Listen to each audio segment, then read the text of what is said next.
ప్రభాస్ చాలా సరదాగా కనిపిస్తున్నాడు. కట్ చేస్తే అనుకోకుండా ఓ పాడుబడిన బంగ్లాలోకి వెళ్తాడు.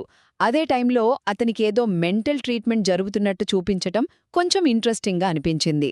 అక్కడో దెయ్యాన్ని చూశాక దానికి తన తాతయ్యకి ఏదో లింక్ ఉందని డౌట్ పడతాడు. హీరోయిన్లతో కలిసి మళ్లీ అదే బంగ్లా మిస్టరీని సాల్వ్ చేయడానికి ట్రై చేయడమే స్టోరీలా ఉంది. రెండోది, యాక్టర్స్ గురించి మాట్లాడితే సంజయ్ దత్ దెయ్యం రోల్లో భయపెట్టేలా ఉన్నారు.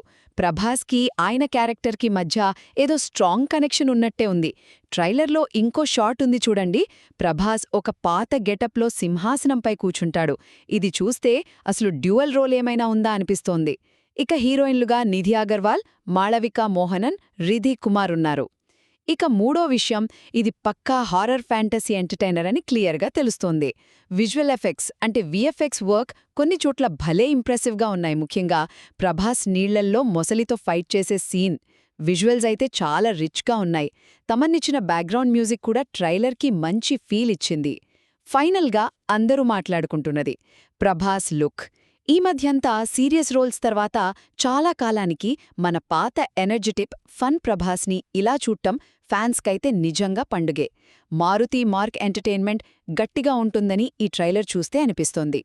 ఓవరాల్గా చెప్పాలంటే విజువల్స్ అదిరిపోయే ఒక హారర్ ఫ్యాంటసీని, ముఖ్యంగా చాలా కాలం తర్వాత ఫుల్ ఎనర్జీతో ఉన్న ప్రభాస్ని ఈ ట్రైలర్ మన ముందుకు తెచ్చిందనిపిస్తోంది.